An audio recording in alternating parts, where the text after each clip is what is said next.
بسم اللہ الرحمن الرحیم۔ قرآن مجید نے 80 کے قریب صورتوں میں مولا امام زمان اجل اللہ فرجہ الشریف کا ذکر کیا، اور ہمارے بعض مفسرین کہتے ہیں کہ تقریباً 270 آیات ہیں قرآن مجید میں جو امام زمان اجل اللہ فرجہ الشریف کی عظمت و فضیلت، ان کے زمانہ ظہور، حتیٰ زمانہ غیبت، ان کے ناصرین، ان کے منتظرین کے جو حالات ہیں اور جو صفات ہیں اور جو اس زمانے میں ہوگا اس کے بارے میں ہیں۔ آج بھی امام زمان اجل اللہ فرجہ الشریف بعنوان قرآن ناطق ہمارے درمیان موجود ہیں۔ یعنی ہمیں سب سے پہلے جو ہے وہ یہ عقیدہ رکھنا چاہیے کہ ہم ایک امام کے دور میں ہیں، کیونکہ زمین کبھی بھی حجت خدا سے خالی نہیں۔ ہماری احادیث کی کتابوں میں آیا کہ لولا الحجت لسخط الارض باہلہا، کہ اگر حجت خدا زمین پر نہ ہو تو زمین اپنے اوپر رہنے والوں کو سب کو نگل لے گی، زمین جو ہے وہ عذاب الہی کا شکار ہوگی۔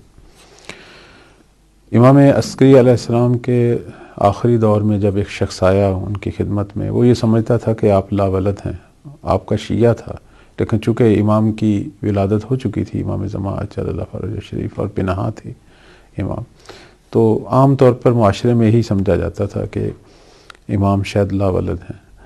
تو اب چونکہ یہ خاص تھا صحابی احمد ابن اسحاق کمی، اس کا نام ہماری روایات میں آیا ہے، کم کی شخصیت تھی، وکیل تھے یہ مولا امام عسکری علیہ السلام کے کم میں۔ تو انہوں نے چونکہ یہ ذہن میں یہ سوال لے کر آئے، ابھی منہ سے یہ سوال نہیں نکالا، تو 11ویں مولا نے ان کی پیشانی کو دیکھا تو ان کا سوال پڑھ لیا جو اس کے ذہن میں تھا۔ فوراً کہا کہ احمد ابن اسحاق، اللہ نے جب سے آدم کو خلق کیا تا قیامت کبھی بھی زمین کو حجت خدا سے خالی نہیں چھوڑے گا۔ تو اس نے بے ساختہ کہا کہ مولا یہی سوال میرے ذہن میں تھا کہ پھر آپ کے بعد کون ہے ہمارا امام، کون ہے ولی، کون ہے وارث۔ تو امام عسکری علیہ السلام گھر کی طرف گئے، اور جب واپس آئے تو ان کی گود میں جو ہے وہ ایک چھوٹا سا بچہ تھا جس کا چہرہ 14ویں کے چاند کی طرح چمک رہا تھا۔ یہ احمد بن اسحاق امی کی روایت ہے۔ تو عرض خدمت یہ ہے کہ پھر وہاں گفتگو ہوئی۔ میں یہ واقعہ کی طرف اشارہ اس لیے کر رہا ہوں کہ یہ طے شدہ بات ہے، ہم کسی بھی زمانے میں ہوں تو ہم امام کے بغیر نہیں ہیں۔ امام ہے، ہاں یہ ایک علیحدہ بات ہے کہ ہم امام کو بھی دیکھ نہیں رہے، ان سے براہ راست کوئی فیض نہیں لے رہے۔ اس کی ایک وجہ ہے، وہ وجہ آپ نے بھی اشارہ کی ہے، میں بھی اسے واضح کروں گا۔ رسول اللہ صلی اللہ علیہ وآلہ وسلم نے 2 قرآن چھوڑے، ایک قرآن صامت، ایک قرآن ناطق۔ قرآن ناطق ہمارے درمیان موجود ہے امام کی شکل میں، فرزند زہرا کی شکل میں۔ ہم انہیں نہیں دیکھ رہے، وہ ہمیں دیکھ رہے ہیں، وہ ہمارے اعمال کو دیکھ رہے ہیں، ہماری گفتگو کو سن رہے ہیں، ہماری ہر بات ان تک پہنچ رہی ہے۔ ایک قرآن جو ہے وہ ہمارے گھروں میں غلافوں میں موجود ہے۔ وہ جو قرآن ہمارے گھر میں موجود ہے اس کے ساتھ جو غفلت برتی جا رہی ہے، وہی غفلت جو ہے وہ قرآن ناطق سے بھی برتی جا رہی ہے۔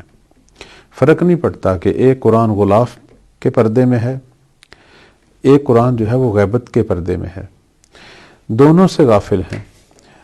یہاں یہ جو قرآن ہمارے ہاتھوں میں موجود ہے، جسے ہم نے طاقچوں میں بند کر کے رکھا ہوا ہے، یہ کتاب زندگی تھی جو مردوں پر عام طور پر آج کل پڑھی جاتی ہے۔ وہ قرآن بھی ہمارے اندر موجود ہے، غیبت کے پردوں۔ غیبت یعنی ہماری غفلت ہے۔ غیبت کا مطلب ہرگز یہ نہیں ہے کہ ہمارے اور ان کے درمیان کوئی فاصلہ ہے، یا وہ دنیا کے کسی اور کونے میں ہے۔ بعض عجیب فرقے بھی ہیں ہمارے اندر، بعض کہتے ہیں وہ زمین پر نہیں، آسمانوں میں ہیں۔ نہیں، ایسی کوئی بات نہیں، وہ زمین پر ہی ہیں، زمین پر حجت خدا ہیں۔ ہمارے اور ان کے درمیان اگر کوئی فاصلے ہیں تو وہ معرفت نہ ہونے کے فاصلے ہیں۔ ورنہ اب آپ دیکھیں ہماری بعض ایسی روایات ہیں جو یہ کہتی ہیں کہ زمانہ غیبت کے بعد شیعہ مولا کی جو معرفت رکھتے ہوں گے ان کے لیے غیبت نہیں ہوگی، وہ معرفت ان کے لیے ایسے ہوگی جیسے بے منزلہ مشاہدہ، وہ امام کو گویا ان کا جو ہے وہ مشاہدہ کرتے ہوں گے۔ یعنی جس طرح ہم اپنی آنکھوں سے دیکھتے ہیں، وہ اس طرح مولا کو اپنے دل و معرفت اور قلب کی آنکھوں سے دیکھیں گے۔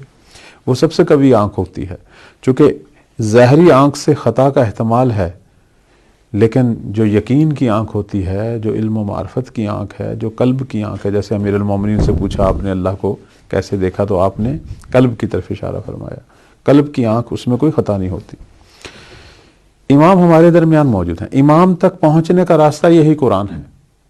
یہ ہم نے اپنے پچھلے پروگراموں میں بھی کہا کہ آج ہم اس قرآن سے جو ہمارے پاس موجود ہے، جو درس زندگی ہے، جو ہماری زندگی کا آئین نامہ ہے، ہاں اس کے حقائق ابھی کھل رہے ہیں. ابھی بہت دنیا میں تحقیق ہو رہی ہے. آپ دیکھیں دنیا میں مختلف بڑے بڑے دانشور، چاہے وہ کسی بھی مذہب اور ملت کے ہوں، جس نے بھی قرآن سے تمسک رکھا اس نے دنیا کو بہتر سمجھا، کائنات کے بہتر رموز سے واقف ہوا، اور وہ بے ساختہ بول اٹھا کہ یہ کتاب خدا ہے. دنیا جس طرح علم کے مدارج طے کر رہی ہے، اتنا قرآن ان کی سمجھ میں زیادہ آ رہا ہے. آج بھی قرآن سمجھنے والے سمجھ رہے ہیں، لیکن ابھی بھی قرآن کے حقائق نہیں کھلے. ہمارے ہاں ایک بڑی مشہور تفسیر ہے، تفسیر قمی.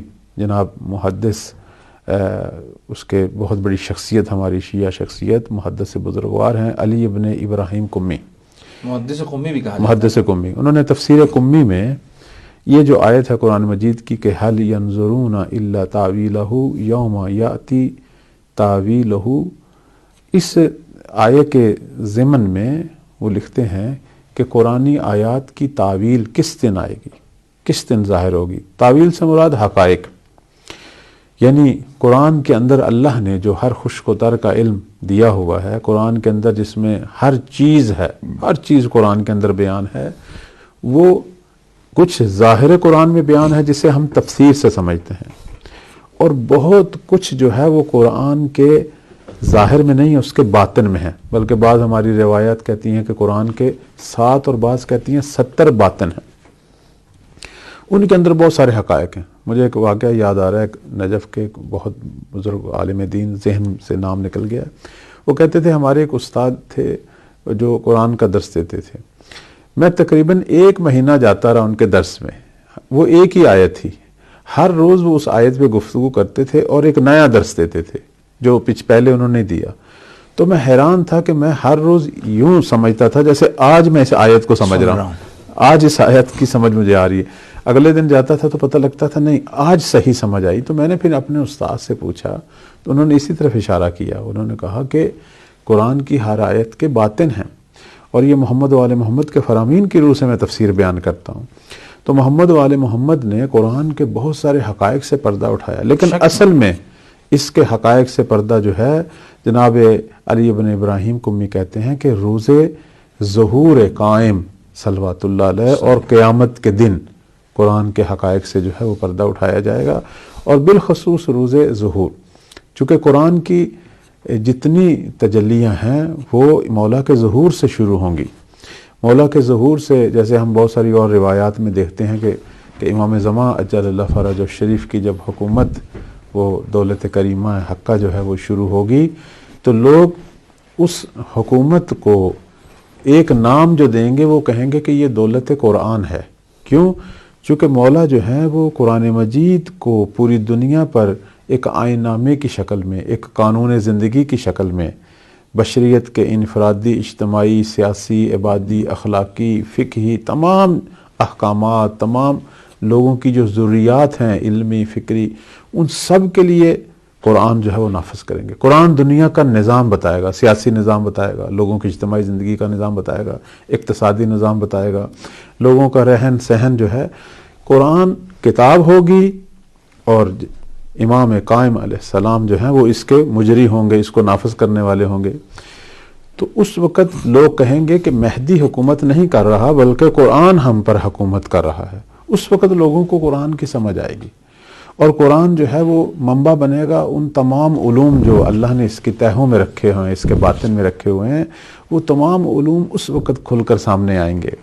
اور دنیا جو ہے، جیسے ہم ایک اور روایت میں مولا فرماتے ہیں کہ جب ہمارا قائم جو ہے وہ ظہور کریں گے تو دنیا میں ایک چھوٹا سا ضعیف سا بھی جو شخص ہے وہ قرآن کی بدولت اتنا قوی ہو جائے گا، یعنی اپنی فکر میں اور اپنے رہن سہن میں اتنا باسعادت ہو جائے گا کہ اپنی زندگی کے تمام امور کو قرآن کی روح سے طے کرے گا. ایک عام آدمی. اس کی ایک مثال جو ہے معصوم دیتے ہیں، کہتے ہیں کہ گھروں میں جو خانہ دار خواتین ہیں وہ اسی قرآنی تعلیمات کی بدولت اس مقام پر پہنچ جائیں گی کہ اگر انہیں کوئی مسئلہ فقہی پیش آئے گا اپنے گھر کے امور میں تو وہ قرآن کو تلاوت کریں گی، اس کی آیات پہ غور و فکر کریں گی اور اپنے لیے خود ہی فتویٰ صادر کریں گی۔